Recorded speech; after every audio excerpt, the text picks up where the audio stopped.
On passe de Sahara avec sa contradiction profonde et en même temps libératrice. On passe de là à l'exil. L'exil, alors, je voulais, oui, là, au moment de l'exil, vous dites des choses qui sont très fortes. Hein.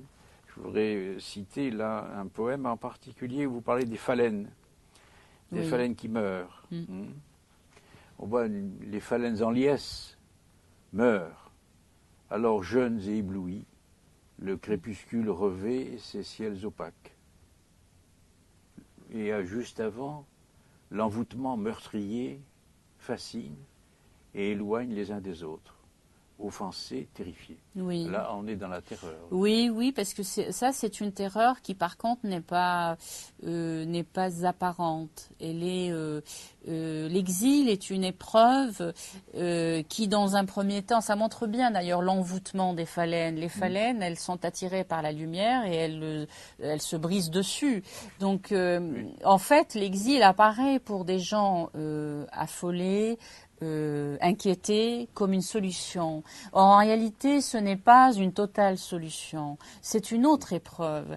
L'exil est un écueil. Alors, on peut s'en sortir à condition de se projeter, d'accepter d'être déraciné d'un endroit pour pouvoir s'enraciner dans un autre. Ce qui n'est pas souvent le cas, c'est-à-dire que très inconsciemment, on s'en va en exil parce qu'on se dit d'abord, c'est une solution de survivance, et puis ailleurs, c'est, paraît-il, toujours mieux qu'ici, et ce n'est pas souvent le cas. Et souvent, lorsqu'on ne prend pas le soin et le temps, comme on fait avec un arbre, lorsque vous déracinez un arbre, il y a de très fortes chances que l'arbre se meure, parce que les racines, c'est ce qui tient un arbre.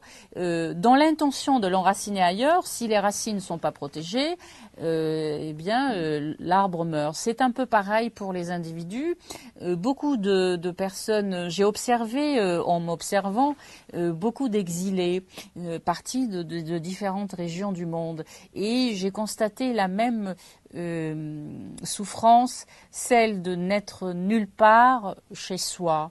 Et le défi, c'est ce que j'ai pris pour moi en tout cas comme défi, c'est de se dire justement ce nulle part, c'est en ça qu'il faut s'enraciner. Parce que ce nulle part, c'est à la fois toute la terre, tout l'univers. Et donc, par dépit, on se construit un autre territoire, un nouveau territoire, puisque du premier on a été chassé, et au second vers lequel on va, on vous rappelle assez souvent que vous n'êtes pas chez vous. Beaucoup de choses vous le rappellent, pas que les êtres d'ailleurs. Donc c'est vrai que c'est très difficile de se projeter ailleurs, de se construire, de faire attention à son identité, parce que d'autres identités s'ajoutent, d'autres choses se dessinent, se profilent. Donc comment faire? Alors c'est un véritable écueil, c'est un naufrage duquel on ne peut pas toujours s'en sortir indemne. Donc il y a une violence, oui, la violence de tous les jours, celle de se réveiller tous les matins et de se dire je ne suis plus chez moi, et je suis quand même chez moi ailleurs, et il faut faire avec. Donc il faut renaître en quelque sorte, et ce n'est pas facile de le faire à 25 ans, ce n'est pas facile de le faire à 40 ans. Je dirais que c'est plus simple de le faire peut-être dans la petite enfance. Oui. Est-ce que vous pensez que d'une certaine manière, c'est votre enfance elle-même qui est mise en péril? Je pense à ce poème-là. Fragment d'absence, d'abstinence, des êtres fragiles, broyés, jetés, livrés au silence infâme du sacrifice. Oui. Et je pensais à des sacrifices d'enfants. Et il y a des enfants qui ont été massacrés Oui. pendant ces Et puis ces l'enfance années. elle-même, Et l'enfance en tant les que adultes. voilà, absolument. C'est dans ces territoires. D'ailleurs, c'est curieux parce que vous me faites rappeler un roman que j'ai lu d'un auteur marocain qui s'appelle Abdelhak Sarhan, qui a écrit Le Soleil des Obscurs, où il dénonce dans la tradition nord-africaine ce sacrifice de l'enfance. On grandit très vite. On ne vit pas assez son enfance parce que l'enfance est rattrapée très tôt par des comportements d'adultes violents. Donc, en fait, l'enfance est sacrifiée. Mais ici, précisément pour l'Algérie, et me concernant, moi, je suis partie d'Algérie, j'avais 25 ans. Et je ne m'étais pas encore faite une idée précise de mon enfance. J'avais pas encore traité de mon histoire personnelle. Je n'avais pas encore fait le point sur mon identité. J'avais quelques petites idées sur qui j'étais, mais j'étais donc propulsée dans cet exil, dans cet ailleurs, sans d'assises profondes dans mon histoire. Donc c'est violent ça, parce que lorsque vous devez construire une nouvelle identité, alors que l'ancienne n'est pas complètement assumée, n'est pas complètement inscrite dans votre mémoire, et vous n'avez pas fini de l'interroger, c'est délicat. Il faut une force de vraiment se construire avec tous ces aléas, avec toutes ces contradictions. Donc, je me suis imaginée, nous suis imaginés, si je puis dire, comme étant des enfants un peu perdus que l'on a livrés parce qu'on n'avait pas d'autre choix. Enfin bref, voilà. Et ces enfants doivent se débrouiller tout seuls. On est choqué aujourd'hui, par exemple, en France, lorsqu'on voit des enfants de Roms dehors mendier, tout ça. Mais ce qui est sans doute choquant dans cette histoire, c'est que des adultes puissent livrer les enfants, de notre point de vue d'occidental, n'est-ce pas? Nous qui avons fait attention à structurer l'enfance et puis à lui donner des droits et à faire attention. Donc c'est vrai que c'est une barbarie extrême que de ne pas faire attention à ces enfants. Et les poètes que nous sommes à l'âge de la vingtaine, nous étions des enfants. Donc propulsés dans l'exil, oui, c'est une barbarie terrible. Et alors, on va passer à un autre poème qui est aussi, enfin, qui n'est pas dans l'exil, mais qui est un retour à Tipaza. Oui. Mais retour à Tipaza d'une manière paradoxale. Je parlais presque d'exil, mais oui. C'est d'une certaine manière, oui, c'est un retour au pays. Oui, je le fais, ce retour sur un lieu qui m'était très cher, puisque j'allais souvent me promener dans ce Tipaza que d'ailleurs Albert Camus a très joliment décrit. Et je trouve d'ailleurs à ce propos, personne n'a produit d'aussi beaux textes sur Tipaza. C'est un milieu magique, c'est un endroit sublime. Ce coin-là. Et je me rappelle de souvenirs très agréables de jeunesse où je partais avec des copains, où je traversais plus tard d'ailleurs, en étant journaliste, je traversais beaucoup cette côte-là. Et elle est sans doute encore sublimée, évidemment. Et donc ce retour qui se fait après le début d'exil est comme une envie de réconciliation, est un appel au secours. Mais je me rendais bien compte, en repartant, que ce n'est pas possible, que l'œuvre de la destruction était entamée et que ce n'est pas possible de faire comme avant. Vous voyez ce que je veux dire? On est déjà décalé par rapport à l'endroit. Alors je vous cite, je crois qu'il faut exorciser notre ciel de ces ablutions infectes, de tous ces messies trahis, de tous ces sauveurs déchus et de ces dieux amorphes, renaître d'embryons vernal, s'accrocher viscéralement aux racines pérennes de la mémoire. Mais oui. Alors il y a là un retour au passé, à l'enfance, et en même temps un mouvement contradictoire. Il y a une sorte de nœud de contradiction, de pulsion inverse. C'est-à-dire que je propose... Il y a un certain désespoir. Alors, je suis face au tombeau de la chrétienne. Le tombeau de la chrétienne, s'il y a bien quelque chose à Alger qui rappelle cette mémoire très ancestrale et très belle de cet Alger, c'est le tombeau de la chrétienne, parce que c'est le tombeau.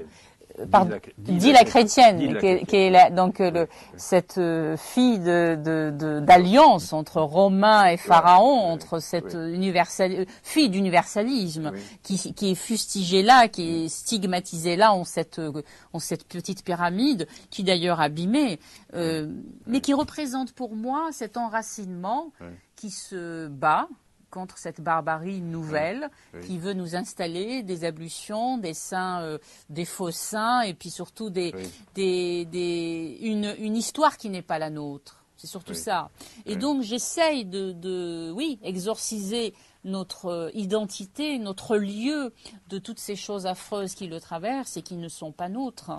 Mais je me rends bien compte que c'est peine perdue parce que le lieu est investi. Quand je suis allée revoir Tipaza, j'avais rencontré sur mon chemin tellement de gens qui portaient des vêtements justement inspirés de cette islamisation, de cette radicalisation d'islamisation, que pour moi c'était évident que le lieu était profondément investi par cet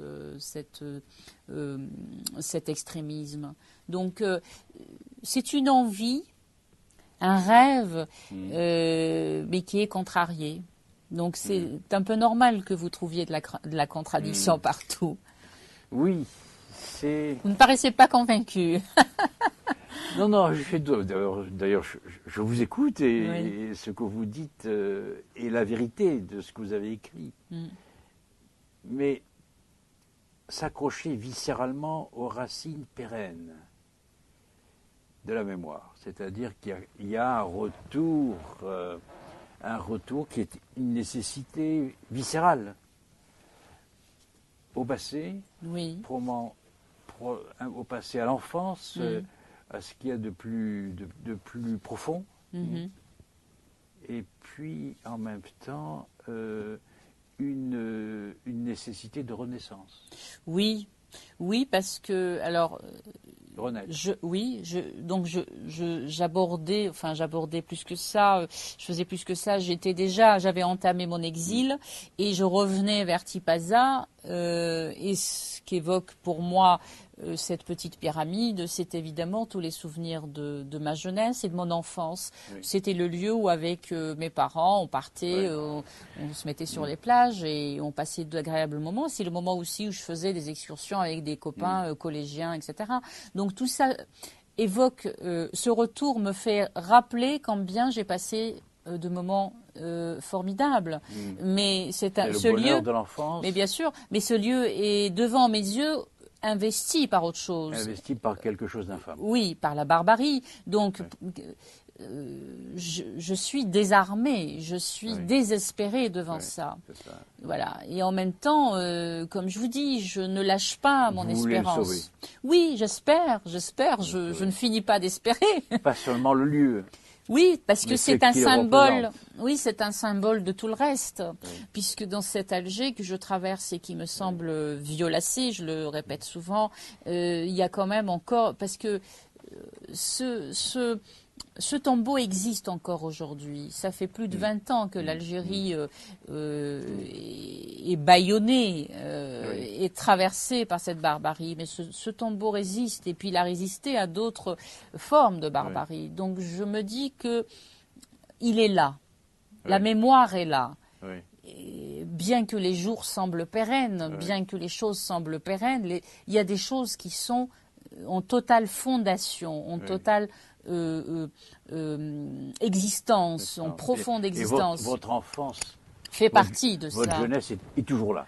Bah oui, complètement. Moi, je ne vois pas mon enfance et ma jeunesse ailleurs, bien sûr. Toujours vivant. Voilà. Alors, vous faites bien de rappeler, de parler de renaissance, parce que, pour revenir à l'exil, pour moi, ça a été une renaissance. C'est-à-dire que Salima, en quelque sorte, est née en 1969 en Kabylie et a vécu à Alger jusqu'à ses 25 ans. J'ai une deuxième naissance qui s'est passée ici, en France.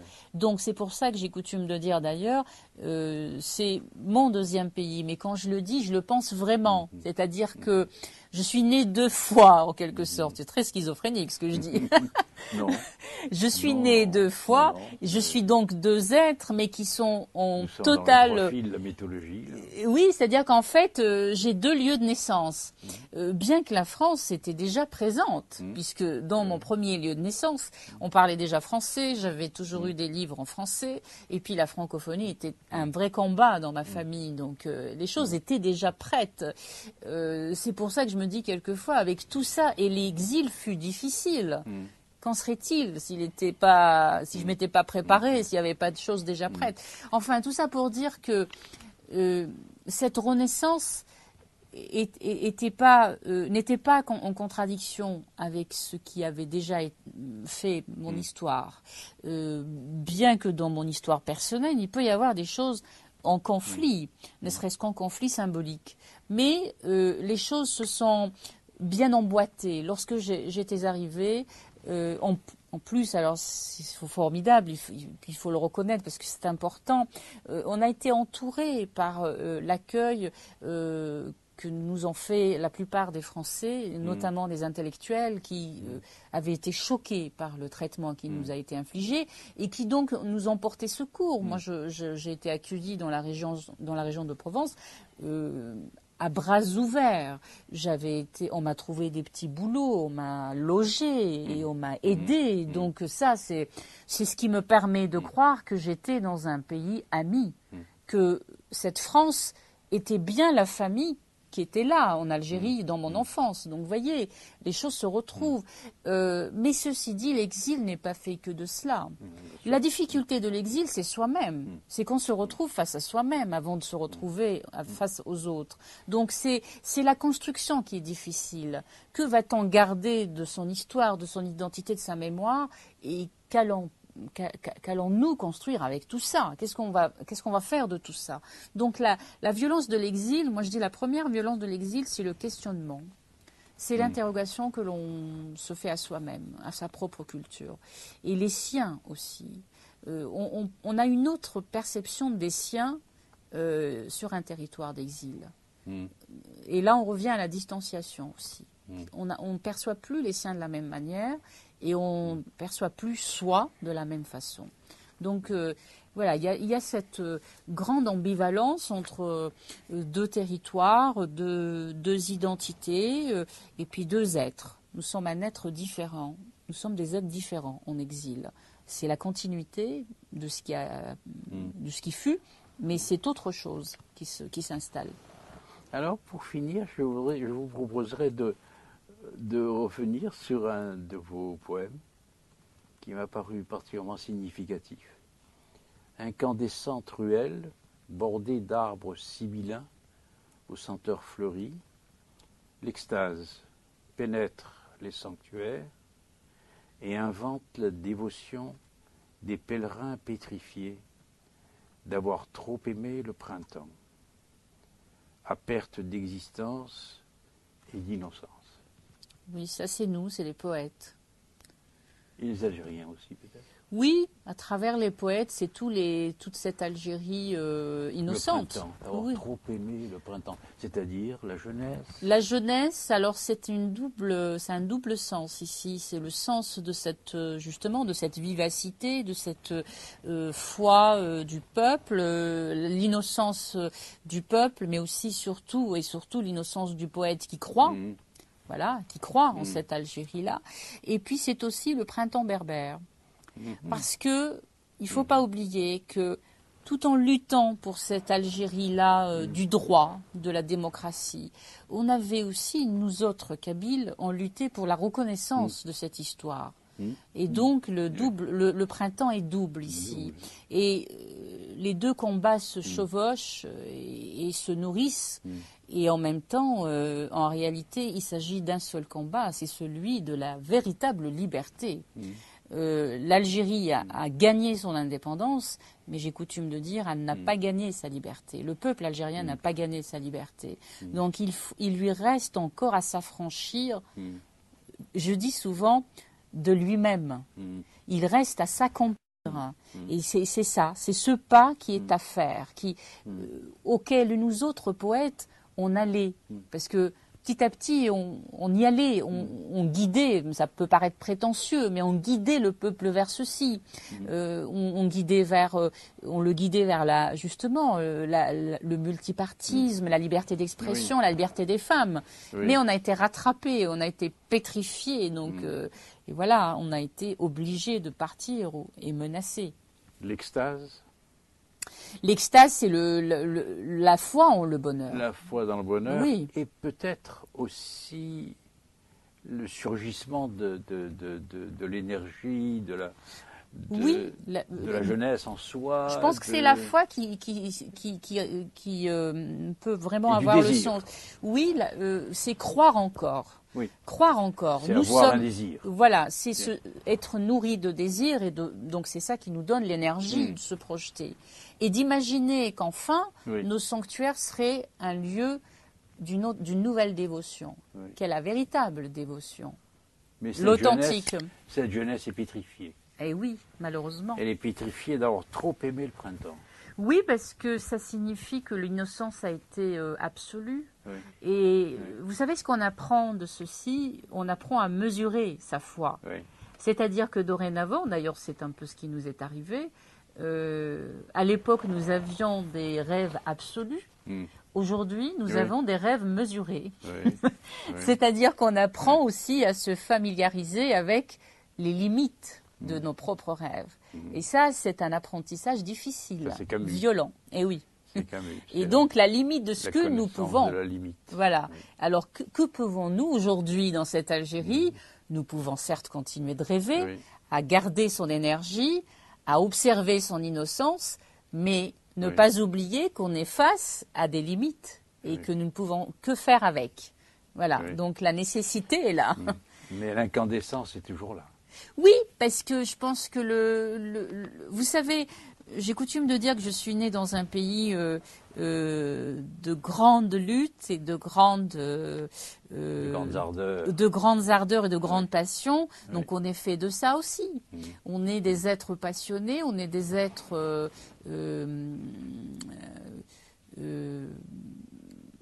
forts. On est des êtres de puissance, mais au sens philosophique du terme. C'est-à-dire, on est des êtres révoltés. Voilà. On est des êtres qui se projettent avec énergie sur les choses et qui s'approprient les choses avec force. Donc forcément, ça se lie aussi dans nos rapports, dans ce qu'on commet comme écriture, comme art, comme relation. Donc, on est des gens transportés. Voilà. On est constamment presque dans la démesure, justement, pour reparler du rêve. Donc, voilà, on est traversé par tout ça. Vous revenez à la limite. Et oui, on revient toujours à la limite. On est dans un cercle, vous savez. On fait la nécessaire limite. Et oui, parce qu'elle est là. Et la réalité nous la rappelle, la politique nous la rappelle. Et puis je pense que nos rêves brisés ont inauguré d'une façon définitive une réalité, c'est que le rêve du poète ne peut plus être absolu. Il doit être authentique, il doit continuer à se nourrir de puissance et d'innocence, mais il a la réalité en face. Il ne peut plus s'autoriser l'absolu. Et ça, c'est la dure réalité à laquelle on est confronté constamment. La politique et l'absolu ne font pas bon ménage. Pas du tout, pas du tout. Et la politique, oui, la politique. Si l'absolu doit être toujours un peu présent. Oui, il faut l'avoir comme objectif. Je pense que pour pouvoir accomplir des choses fortes, et l'une des choses fortes pour l'Algérie serait d'être un pays de droit, où les égalités seraient inscrites, où la place de chacun serait légitime, c'est ça, c'est avoir ça comme objectif. Alors, si vous me dites est-ce que c'est possible aujourd'hui, je vous dirais non. Mais je vous dirais, tout est fait, en tout cas, toute l'énergie, toutes les énergies des poètes et des artistes le dessinent. Donc, espérons. Vous êtes de cela. Voilà, je vous remercie. Merci à vous.